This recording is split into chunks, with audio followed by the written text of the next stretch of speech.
Jóvenes, muy buenas tardes. Les habla la profesora Raquel Abanto y en esta semana vamos a desarrollar el tema número 10 que corresponde al virreinato peruano. Bien, haciendo una breve remembranza de la clase anterior, pues la clase anterior, miren chicos, tocábamos lo que viene a ser la captura del Inca, ¿no? Decíamos que el Inca fue capturado un 16 de noviembre de 1532. Se le hace un juicio donde se le hace diferentes acusaciones. Viene una resistencia indígena y es aquí donde Pizarro ya se dirige hacia el Cusco, ¿no? Para obtener las riquezas, porque el Cusco, como era la capital o el ombligo del mundo del imperio incaico, pues entonces ahí estaba centrado muchas construcciones y dentro de ellas muchas riquezas, oro y plata, ¿no? Entonces eso ya lo vimos en la clase pasada. Ahora vamos a ver, jóvenes, que después de ese proceso que acabamos de ver, todo después que fundan las ciudades, los españoles van fundando ciudades que también ya lo hemos trabajado, vamos a ver que se da una guerra civil entre españoles, ¿no? Y bueno, pues esas guerras civiles entre españoles yo lo he dividido en 4 partes: la primera, segunda, tercera y cuarta guerra civil, del cual es el antecedente para que se forme el virreinato peruano, que es el tema de esta semana. Vamos a dar inicio con la primera guerra civil, o llamando también la guerra de fronteras y la formación de gobernaciones. Por eso se llama guerra de fronteras y gobernaciones.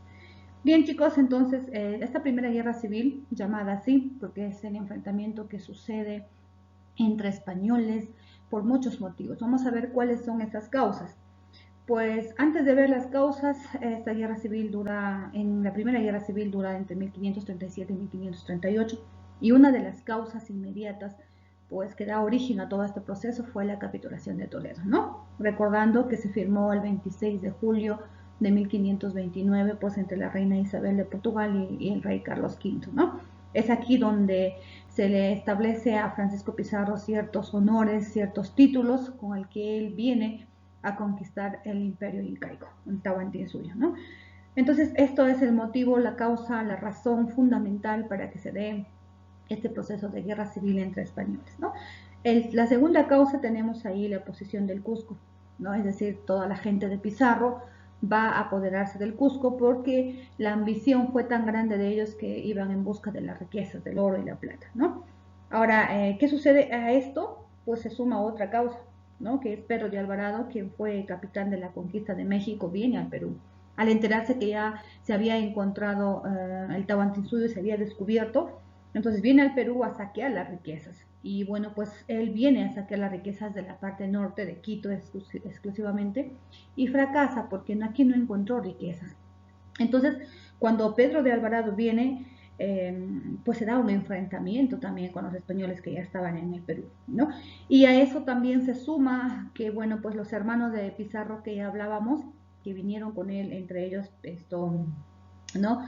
Hernando Pizarro, despreciaban, trataban muy mal a Diego de Almagro, que fue la mano derecha de Francisco Pizarro en esta conquista. Se creían que porque son hermanos iban a maltratar y empieza esa disputa, esa rivalidad, ese odio entre ellos, ¿no? A eso se acoge también, jóvenes, de que cuando fue capturado el Inca Atahualpa, pues las riquezas se dividieron en forma muy inequitativamente, desigual, ¿no? Almagro recibió muy poco, no estaba contento con lo que le habían dado, entonces Pizarro recibió más y ahí viene la rencilla, el enfrentamiento. Esto ocasionó, jóvenes, el suceso de muchos hechos o acontecimientos que vamos a ver en este momento. Entre los hechos tenemos el enfrentamiento entre Almagro, vamos a llamarle Almagro el Viejo porque él también viene con su hijo que es Almagro el Mozo, el hijo de Almagro, por eso vamos a hacer referencia a este Almagro, Almagro el Viejo, ¿no? ¿Entre quién se da? Entre Almagro, Diego de Almagro y Francisco Pizarro, entre los dos protagonistas de la conquista se da estos grandes enfrentamientos. Entonces, el primer enfrentamiento tenemos que Almagro, pues, no se apoderó del Cusco y apresó al hermano de Pizarro, al hermano Hernando Gonzalo Pizarro, y también a Alonso de Alvarado, otro español que venía y era persona de confianza de Francisco Pizarro. Al tomarlos prisioneros, pues obviamente que Francisco Pizarro no reaccionó de buena manera. Mientras eso sucedía, él se traslada a Almagro, a Chincha, y donde funda la villa en 1535. Es aquí donde Almagro fundó con Pizarro el convenio de Lunahuaná, firmó un convenio de Lunahuaná en Mala, cerca de Lima, donde ellos tuvieron un acuerdo. Entonces Francisco Pizarro y Diego de Almagro firmaron un acuerdo para que dejen libre a su hermano que había sido tomado prisionero, Gonzalo Pizarro. Y bueno, pues en ese acuerdo de Lunahuaná, el Almagro se compromete a dejarlo libre, ¿no? Pero ya habían pedido un comisionado para que solucione este problema, una persona neutral.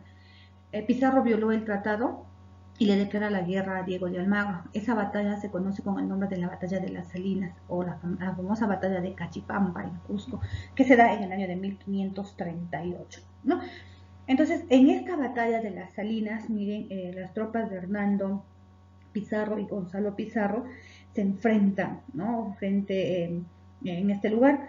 Y Almagro pues fue capturado, encarcelado, juzgado y finalmente ejecutado. Entonces no respetó el acuerdo, el convenio de Lunahuaná para dejar suelto a su hermano y se da una feroz batalla. Ahora, miren aquí, Almagro muere, es asesinado y se da el primer asesinato entre españoles, que solamente es el inicio de las muchas que vamos a hablar el día de hoy. Vamos a ver, esto sucede en la Primera Guerra Civil entre Francisco Pizarro y Diego de Almagro. Ahora, en la Segunda Guerra Civil se enfrentan Almagro el Mozo y Cristóbal Vaca de Castro, otro español. ¿Qué causas le conllevaron a este enfrentamiento, jóvenes? Una de las causas tenemos ahí, miren, pues que los almagristas estaban al mando de Juan Herrada y asesinaron a Francisco Pizarro. Y eso lo hicieron por venganza de que había Francisco Pizarro matado a Diego de Almagro. Entonces, Francisco Pizarro es asesinado, ¿no?, en el Palacio de Gobierno el 26 de junio de 1541. Los autores del crimen son Martín de Balboa y Rodríguez de Barragán. Ahora, el hijo de Diego de Almagro, llamado Almagro el Mozo, fue nombrado gobernador del Perú, porque ya no estaba Francisco Pizarro, ya murió, ya vimos que murió Diego de Almagro, ya murió Francisco Pizarro, entonces el hijo asume la gobernación del Perú. Mientras tanto llega pues el comisionado llamado Vaca de Castro, que era un funcionario español y fue nombrado por Carlos V, vino a solucionar este enfrentamiento porque ya llegó a los oídos del rey que había una guerra entre españoles y eso no le convenía a la corona española, ¿no? Entonces Vaca de Castro, al llegar este comisionado enviado por el rey, no aceptó reconocer a Almagro el Mozo, el hijo de Diego de Almagro, como gobernador de Nueva Toledo, que era la primera repartición que se había hecho. Entonces, al no aceptarlo, suceden ciertos enfrentamientos, ciertos acontecimientos. Una de ellas se llama la Batalla de Chupas, ya que se realiza en Huamanga el 16 de septiembre de 1542. Es aquí donde Vaca de Castro vence a Almagro el Mozo, ¿no? Y gracias a que su artillero se vende, Pedro de Candia ¿se vende a quién? A Vaca de Castro. Entonces lo traicionó. No sabemos cuánto lo pagó, pero lo traicionó. Entonces Almagro el Mozo, ya preso, lo decapitan igual que su papá, igual que su padre. Los almagristas ya tuvieron mucho miedo, mucho temor, porque las luchas fueron violentas y se refugian en Vilcabamba. Y para eso le pidieron apoyo a Manco Inca, pues al nuevo Inca que habían elegido los españoles. Luego viene la tercera guerra civil, que se llama la rebelión de los encomenderos, y esto sucede pues entre 1544 y 1548, ¿no? ¿Cuál es la causa, jóvenes? La causa es que, bueno, los españoles en el Perú intentaron aplicar las nuevas leyes, ¿no?, que traían de España. Entonces en América intentaron aplicar esas nuevas leyes, y esas nuevas leyes suprimían por los privilegios de los encomenderos. ¿Quiénes eran los encomenderos? Jóvenes eran los que se habían apoderado de los territorios del Imperio Incaico de una manera muy exagerada, muy desmesurada, ¿no?, violando todos los derechos de los indios. Entonces este hecho pues tomó como líder a Gonzalo Pizarro, y él es nombrado caudillo y procurador general del Perú, ¿no? Gonzalo Pizarro, que recordamos que es el hermano de Francisco Pizarro. Entonces, jóvenes, en esta tercera guerra, ¿no?, el intento de aplicar esas nuevas leyes los conlleva a una tercera guerra, ¿no? Y aquí se da la batalla de Añequito, en la parte norte de la América del Sur, en Ecuador, en el año de 1546. Es aquí donde Gonzalo Pizarro, apoyado por Francisco de Carvajal, que era otro español, ¿no?, a este personaje se le llamaba el demonio de los Andes, que era bastante violento, ¿no? Se hizo acreedor a ese apelativo. Entonces vence al virrey Blasco Núñez de Vela, el primer virrey del Perú, Blasco Núñez de Vela, el primer representante del rey de España en el Perú. Y él fue muerto, lo decapitó, lo voló la cabeza. Entonces miren, estaba en la batalla de Ayaquito, en Ecuador, ¿no? Luego viene otro enfrentamiento llamado la batalla de Guarina, cerca del lago Titicaca, en Bolivia, en el año de 1547.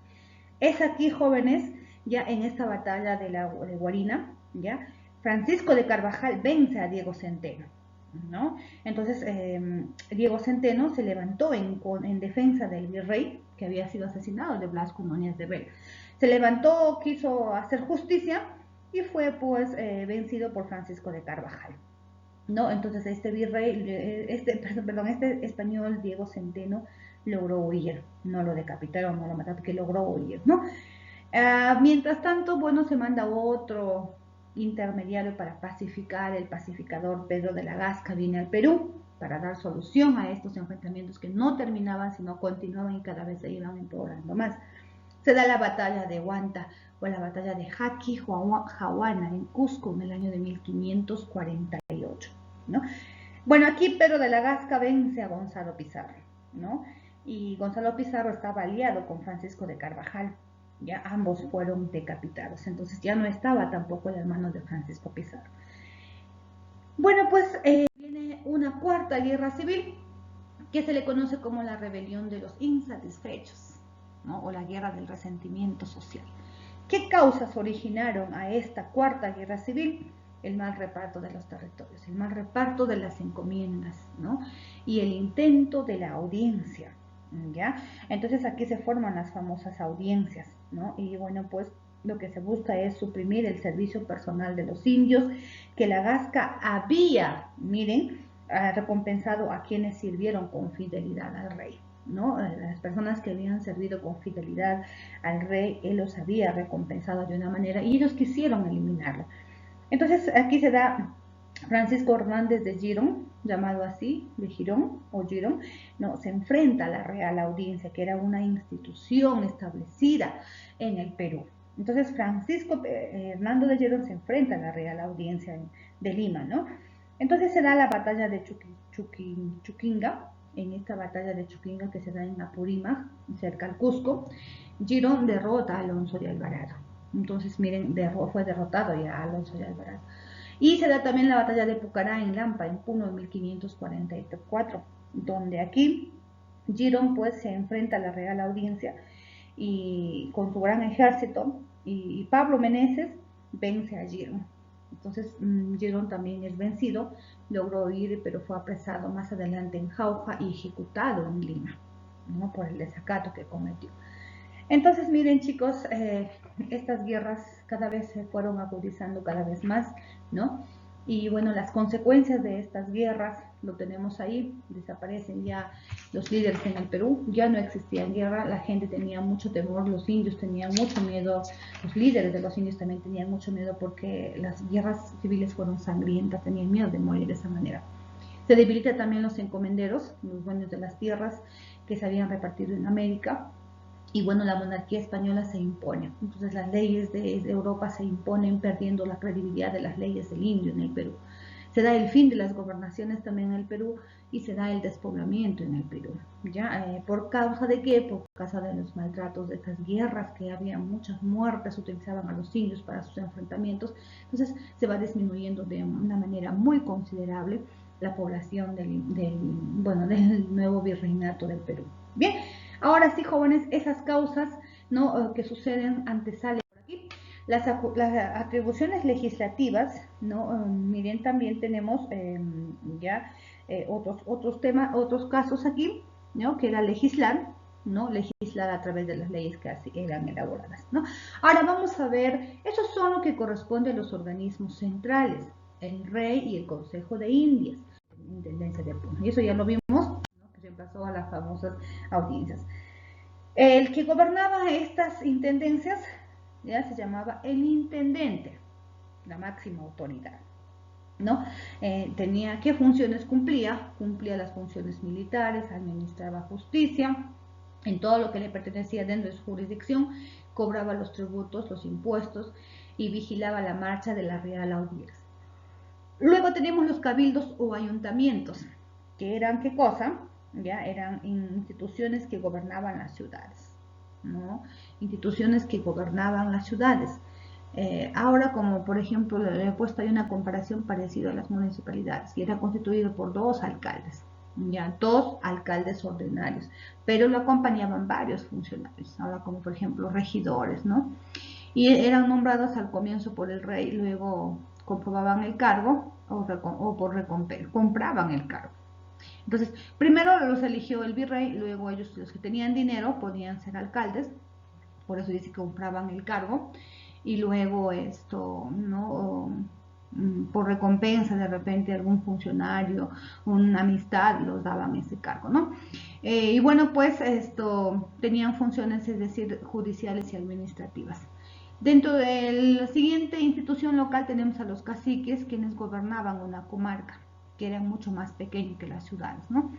¿Cuál era la función? Cobrar el tributo indígena, colaborar con el corregidor en el reparto de mercancías a los indígenas, es decir, cuando los españoles traían sus productos, obligatoriamente los repartían a los indios. Ahora, si no tenían plata, tenían que pagar con su trabajo, ¿no? Reclutar a los indios para las mitas, los trabajos forzados, cooperar con la iglesia en la destrucción de antiguas religiones, imponer el catolicismo, que fue la peor excusa de los españoles. Y finalmente tenemos al Barayoc, ¿no? El Barayoc, que era el alcalde del pueblo de los indios, o alcalde de los indios se le llama, ¿no? O de las reducciones. ¿Qué función tenía? Ya, controlar, ya, mantener las costumbres indígenas. Eso era la función de este personaje. Ahora vamos a ver la organización económica. ¿Cómo estaba el virreinato organizado en la parte económica? Que fue la base, la fundamental de la ambición que vinieron los españoles por nuestras riquezas, ¿no? Por eso se les llama acá en el título la economía de la explotación.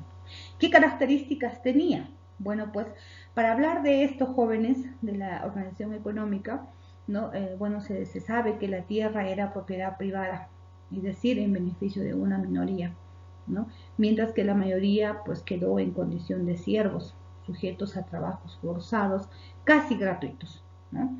Y el fruto de este trabajo, ¿no? Miren, emigró pues a España para perder en derroches, en fiestas, en lujos, en guerras infecundas con Portugal, Inglaterra, Francia, todo lo que, la riqueza que ellos sacaban del Perú se fue a parar en ese afianzamiento de esas guerras, ¿no?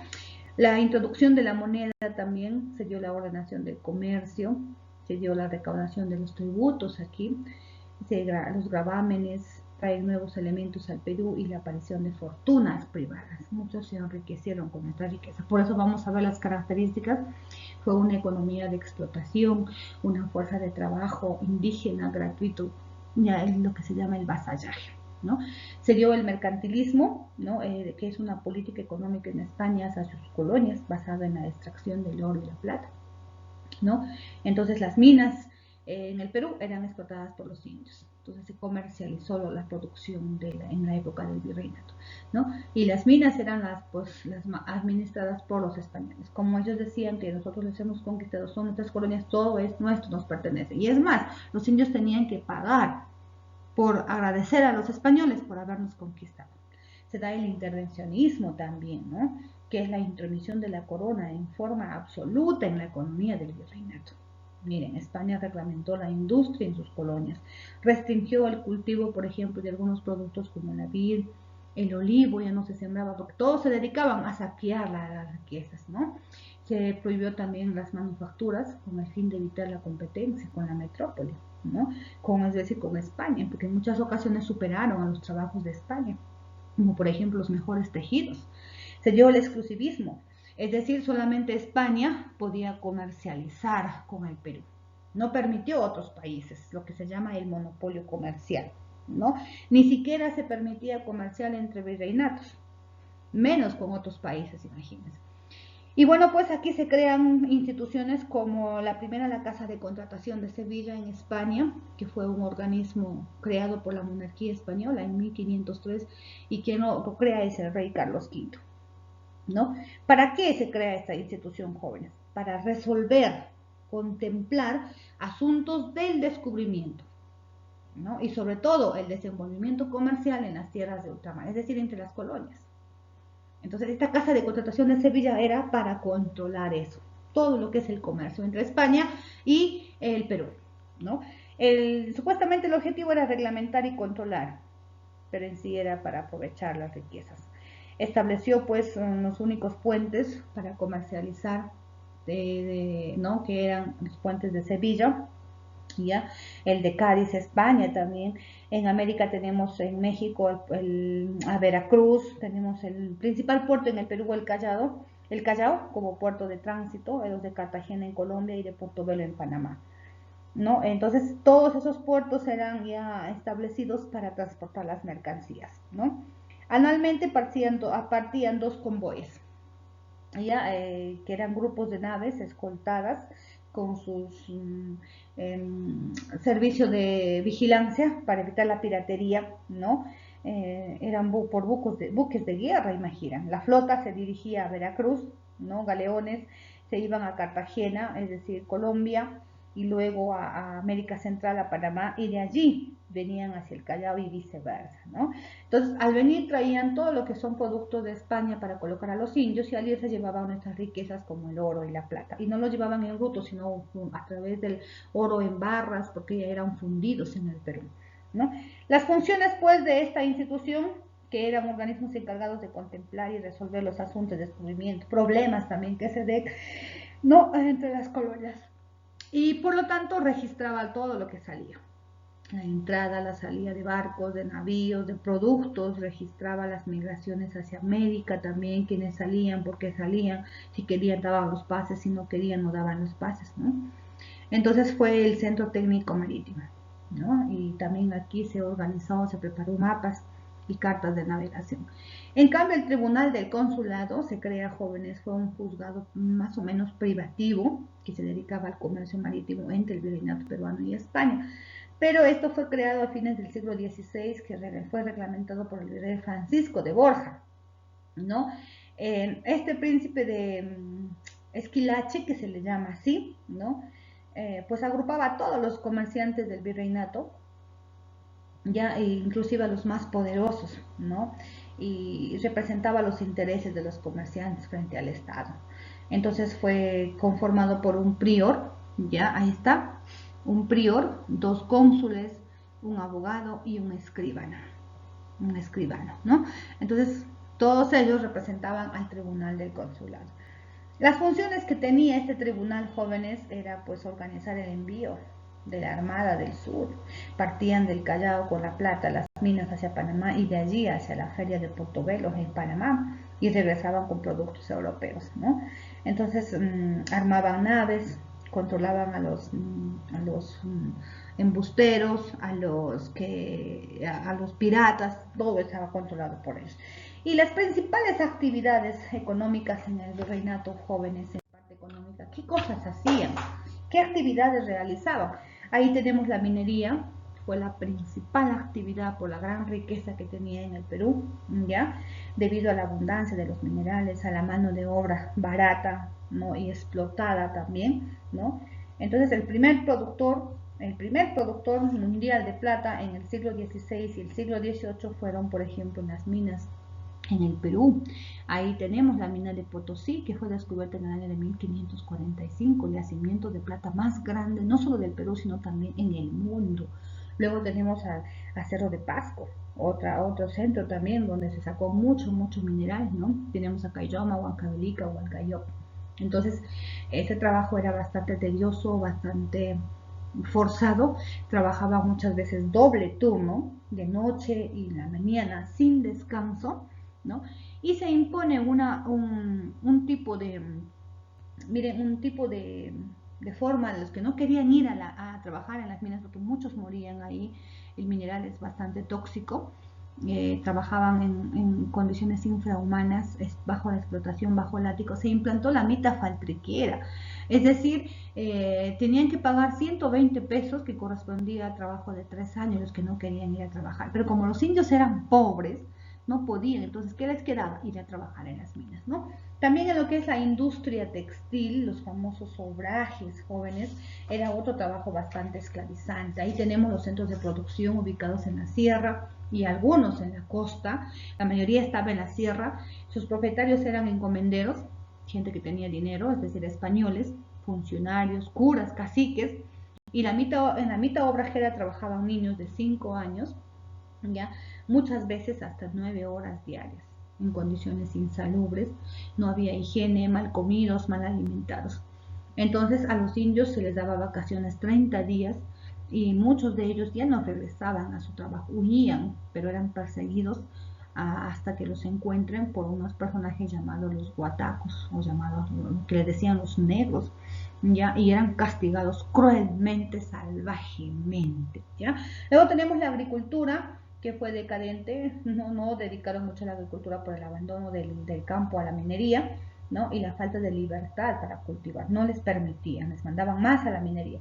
Entonces tenemos tierras tributarias de la comunidad, tenemos tierras decimales del rey, de la iglesia y también de algunos en particular. Tipos de cultivos era agroindustrial como la caña de azúcar, que también se exportaba a España, ¿no? Y algunos otros alimentos. Tenemos el impuesto coloniales o los impuestos coloniales que se pagaban. Tenemos aquí al quinto real, que era el impuesto que giraba sobre la industria minera, ¿ya? Y la búsqueda de materiales y piedras preciosas, ¿ya? Entonces, esto fue el quinto real. ¿En qué consistía? En pagar el 20% se entregaba a la corona. Imagínense, el 20%, casi la cuarta parte se entregaba a la corona en España. El tributo indígena, que era pues el pago donde el indio tenía que pagar como señal de vasallaje. Como ustedes me han conquistado, yo tengo que pagarte a ti, como sometimiento, pertenecer al rey, como sometimiento al rey. Quienes cobraban los reales oficiales, cuyos montos constituían la famosa Real Hacienda. Quienes pagaban las personas entre los 18 y los 50 años. El almojarifazgo fue un impuesto aduanero que se impartió en las aduanas. El 10% se pagaba en importaciones y el 25% cuando se exportaba. ¿Qué tal diferencia, verdad? Entonces, ¿sobre qué? Sobre productos de venta y de lo que traían de otros lugares. La gabela también fue otro impuesto, ya, sobre la importación del comercio del cacao. ¿Ya? Al cacao se dio un impuesto llamado la gabela. La media anata era un impuesto instalado por la Real Cédula, que se instala el 8 de junio de 1831 para obtener un cargo u oficio. Es decir, ellos compraban cargos, compraban oficios. ¿Quiénes? Los que tenían dinero, pues.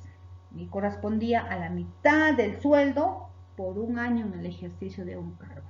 Imagínense qué tal abuso de los españoles. Ahora vamos a ver los mecanismos económicos de explotación campesina. La famosa encomienda. Ahí están los encomenderos en una mina que les he puesto de fondo. ¿Qué cosa era la encomienda? No vayan a pensar que a los niños les mandaban sus encomiendas. La encomienda fue una institución, jóvenes, que permitió, ya, que debería en la práctica adoctrinar y catequizar al indio, a la masa indígena. Y digo debería porque, miren, en la práctica fueron grandes propiedades de tierra, ¿ya? Y de campesinos a favor de los españoles, donde tenían ejércitos organizados. No tiene ninguna relación con lo que debería ser en la teoría con la práctica. Entonces, en la teoría, les repito, de adoctrinar y catequizar a la masa indígena, esa acá le combina para la raza indígena, es como vasallo del rey. Pero en la práctica no era así, chicos. ¿Ya? Cobraban los tributos del indígena, ¿verdad? Trabajos forzados en lavaderos, en minas, en obrajes y también en el campo. Los repartimientos, chicos, consistían en repartir las tierras, repartición de las tierras, repartir los campesinos con fines supuestamente de alfabetización y catequización en la teoría, pero en la práctica era apropiarse y explotar la masa trabajadora de tributación. Adquisición forzada de las mercancías europeas con precios que ellos ponían. Entonces todo lo que traían de España le daban al indio. Por ejemplo, le daban al indio un espejo, el indio se miraba y se asustaba, pero tenían que comprarlo, asegurar su mercado, ¿no? Entonces, eso conllevó a un endeudamiento en los incas. Y como no tenían de dónde pagar, trabajaban en trabajos forzados, explotados. Entonces, había estrategias que ellos manejaban para hacer trabajar al indio, ¿no? Entonces, en faenas de pastoreos también, en construcciones públicas. O sea, ellos se daban obligatoriamente los productos que traían de España. Se suprimen esto con las famosas reformas borbónicas después del levantamiento de campesinos que se da en el año de 1780. ¿Y qué cosa era la mita? La mita pues fue implantada por Francisco Toledo, un virrey bastante sanguinario en el Perú, que ya le dijimos qué cosas hizo. Y ya esta mita era el servicio personal en beneficio de los españoles. Y acá tenemos la mita rural en el campo, la mita urbana en servicios domésticos de casa, por ejemplo. La tenemos en construcciones también, ¿no? Se llegó a medir jóvenes a la persona española por el número de mitayos que tenía. A mayor mitayos, más poder tenía. Y esta fue una explotación más cruel e inhumana dada a los famosos indios, ¿no? No, inhumana. Vamos a ver ahora, chicos, la organización social del imperio incaico, ¿ya?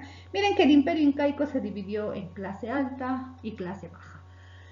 Eso quiere decir que se dio la fusión de las dos razas. La raza blanca, los españoles, miren, la raza blanca, los españoles, la raza india, se mezclaron. Entonces en el Perú existieron razas blancas, indios, negros, españoles peninsulares o los famosos chapateros que se les decía, ¿no? Aparece la mezcla de ellos y a los criollos que eran nacidos en América, los mestizos fusionados entre españoles y peruanos, etcétera, etcétera, ¿no? Entonces, miren, en la clase alta, chicos, en la clase alta tenemos a los españoles y los criollos. Españoles, los que venían de América. Criollos, sus hijos de ellos que nacían en América. Y la clase baja tenemos a los mestizos, al hijo de una india con un español, a los indios y a los negritos. Los negros que eran traídos de otros lugares. Por ejemplo, ahí los esclavitos, los africanitos que iban traídos por los españoles también, ¿no? Y la nobleza. Miren, en la clase alta tenemos la nobleza de categoría, es decir, la nobleza, había 3 tipos de nobleza, 4, inclusive 4. La nobleza de categoría A, de categoría B, de categoría C y la nobleza peninsular. La nobleza de categoría A tenemos ahí los virreyes, los funcionarios mayores, los representantes de la iglesia, que se llaman los dignatarios de la iglesia, los sacerdotes, los diáconos, ¿no? Los ricos vecinos españoles. En la categoría A, pequeños comerciantes, profesionales, funcionarios de la jerarquía. En la nobleza de categoría C tenemos a españoles pobres, los que trabajaban también, venían muchos, se montaban y venían al Perú, los artesanos, los sastres, pero sabían un oficio, los soldados pobres. Y en la nobleza peninsular tenemos a españoles de títulos nobiliarios. La nobleza indígena, gente enriquecida por la conquista.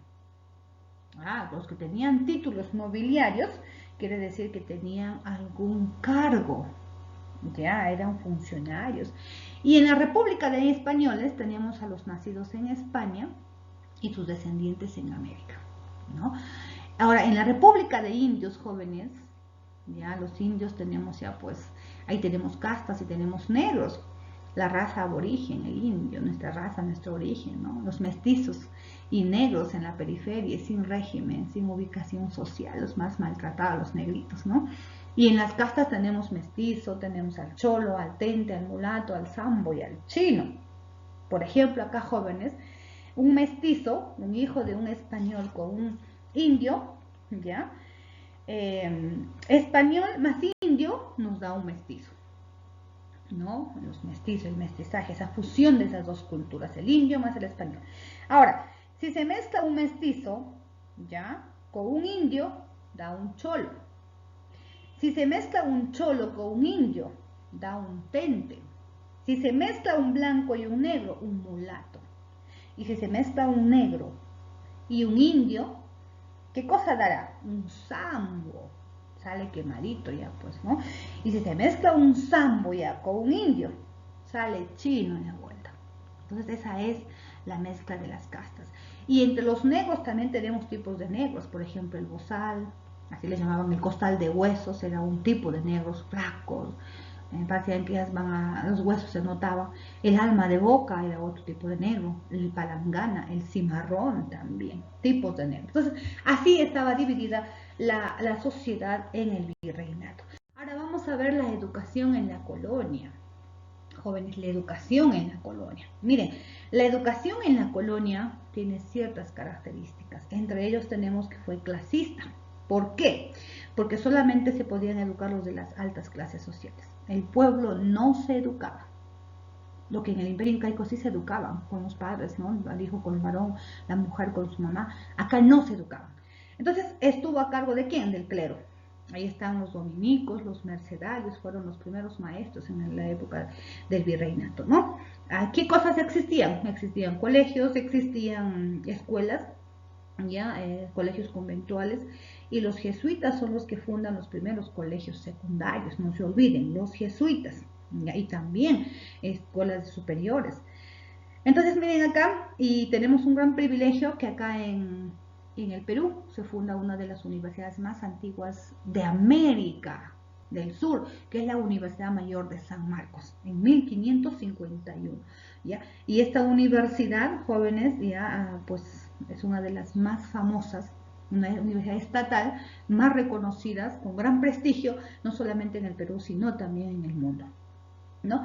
Entonces, en estas enseñanzas primó el memorismo, no había razonamiento, todo era memoria al pie de la letra, y una frase muy común que utilizaban: la letra con sangre entra. Eso quiere decir, hay un maestro, miren, agarrado su palo, era golpe, que no aprendía, que no memorizaba, le daban, ¿no?, con las varas, muchos castigos muy fuertes, era la enseñanza, ¿no? La letra con sangre entra, golpe entraba la enseñanza, ¿no? En el siglo ya XVIII aparecen otros docentes que son, por ejemplo, los criollos y mestizos, que ya también fueron enseñando, ¿no? Tenemos también una educación de los caciques, que para ellos hubo un trato muy especial. Entonces, miren, los caciques, por ejemplo, les buscaban occidentalizarlos, implantar las costumbres de Europa, les buscaban ser buenos intermediarios, ahí se preparaban, estudiaban 8 años más o menos, y también tenían cursos ellos de aritmética, de literatura, religión católica, estudiaban latín, wow, la lengua universal en el mundo, que se imponía todavía en la Edad Media, y eso los traen esas costumbres los españoles, ¿no? Y algunas buenas costumbres. Dentro de los principales colegios, miren, llevan el nombre de santos: San Pedro, San Pablo, San Martín, San Antonio de Abad, San Pedro Nolasco, San Ildefonso, Santo Tomás, San Felipe, San Buenaventura, porque como lo imponen los españoles, lo ponen el nombre de sus santos, porque ellos fueron los sacerdotes, fueron los que impartieron la primera educación en el Perú, entonces llevan el nombre de los santos, y de repente muchos de ustedes vienen de un colegio que ha sido, pues lleva el nombre de un santo. Tenemos el colegio de caciques, donde se estudiaban los indios nobles, por ejemplo, ahí tenemos el colegio de Lima, el príncipe de Lima, los caciques, ¿no? En educación primaria, por ejemplo, en los colegios menores les enseñaban a leer, escribir, contar y el evangelio. También se alfabetizaba. ¿Y esto quiénes alfabetizaban? Los curas, eran los doctrineros, ¿no? Se daba aquí una educación femenina a las mujeres, llamados corregimientos, la doctrina cristiana, labores domésticas, la lectura, la escritura, la costura, la cocina, la música. Y también se imponen en el Perú los seminarios. Por ejemplo, ahí tenemos el seminario Santo Toribio, fundado por Santo Toribio de Mogrovejo, ¿no?, que fue para formar sacerdotes, para formar el clero secular, ¿no? Jerónimo de Arequipa, ¿no? Entonces tenemos otro seminario de San Carlos y San Marcelo en Trujillo, donde estudió nuestro flamante Toribio Rodríguez de Mendoza, donde estudió el solitario de Sayán, ¿no? ¿Quién es el solitario de Sayán? José Faustino Sánchez Carrión, ¿no?, el famoso precursor independentista, quien participó en el proceso de la independencia del Perú. Y sobre todo aparecen las universidades, siendo de ellas lo que ya les dije, la Universidad Mayor de San Marcos, que se funda en 1519 por la Real Cédula de Carlos V, por gestión de un personaje, un sacerdote que llegó a ser sacerdote, el Fray Tomás de San Martín, un religioso, y también por Jerónimo de Aliaga. Entonces, el primer rector fue Juan Bautista de la Rosa, ¿no? Se fundó también la Universidad de San Cristóbal de Huamanga, ¿no?, de Huamanga. Se funda también otra universidad de San Antonio de Abad en el Cusco, ¿no?, y la Universidad San Agustín en Arequipa. Lima San Marcos, San Cristóbal en Huamanga, San Antonio en el Cusco y en Arequipa. Fueron las 4 ciudades donde se fundan las primeras universidades. Bien, chicos, y ahí les he dado, no sé, son 30